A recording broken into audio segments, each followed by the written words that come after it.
कर्जत तालुक्यात मोठ्या प्रमाणात पर्यटक पावसाळी पर्यटनासाठी येत असतात।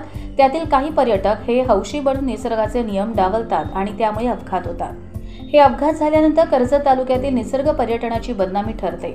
हे सर्व टाळून कर्जत तालुक्यातील निसर्ग पर्यटन बहरावे यासाठी नेरळ फोटोग्राफर असोसिएशन कडून जुम्मापट्टी येथील धबधबा ठिकाणी पर्यटकांना आवाहन करण्यासाठी फलक लावून आवाहन केले आहे।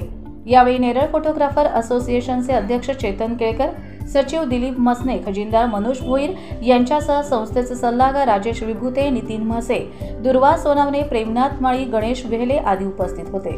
नेरळ फोटोग्राफर असोसिएशनचे या आव्हानात्मक बॅनरबद्दल नेरळ पोलीस ठाण्याचे सहाय्यक निरीक्षक शिवाजी धावले यांनी कौतुक केले आहे।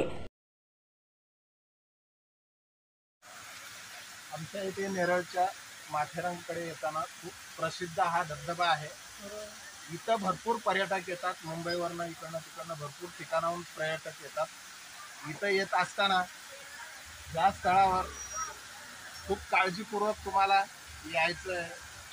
इथं मद्यपान वगैरे कोणी करू नये।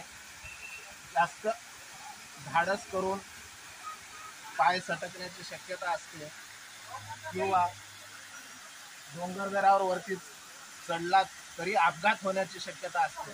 म्हणून आम्ही नेरळ फोटोग्राफर असोसिएशनच्या वतीनं आम्ही इथं एक सूचना फलक लावलेला आहे। त्या सूचनांचं तुम्ही पालन करावं अशी आमच्या असोसिएशनतर्फे विनंती करतो। कर्जत लाईव्हसाठी महेश भगत, नेरळ।